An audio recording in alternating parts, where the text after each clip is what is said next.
భక్తి, పరమభక్తి, అపరభక్తి అంతకంటే ఎక్కువైతే పిచ్చి భక్తి అన్నట్టే ఉన్నాయట ఓ అంతులేని భక్తుని చేస్తారు. దేవుని గుడిలో ఉన్న హుండీలా పదో పరుకో కలిగినోళ్ళైతే ఎండో బంగారమే వేస్తారు. కానీ పరమ భక్తులు కూడా భరించలేనంతటి పని చేసిండు అంద భక్తుడు. హుండీల కర్పూరం కాల్చి ఎలిగిచ్చి వేసిండట.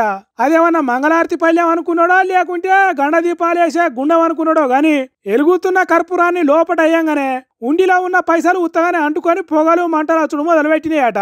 మరి ఎవరు చూసిండ్రో ఏమో, వామ్మో వాయు అని మొత్తుకునే వరకు ధనాధన్ నీళ్లు తెచ్చి గుమరిచిర్రట. తర్వాత తాళం తీసి చూస్తే అప్పటికే సగం గాలిన నోటు దర్శనం ఇచ్చినాయట. కొన్ని పైసలు దర్శి నానిపోయినాయట. అందుకే ఇగో గిట్లా చిన్నగా చిన్నగా ఇప్పి పరిచి పెడుతున్నారు. పిఠాపురంలో ఉన్న ఓ గుడిలో జరిగింది ఆరతి కర్పూరాన్ని ఉండిలో వేసిన ముచ్చట.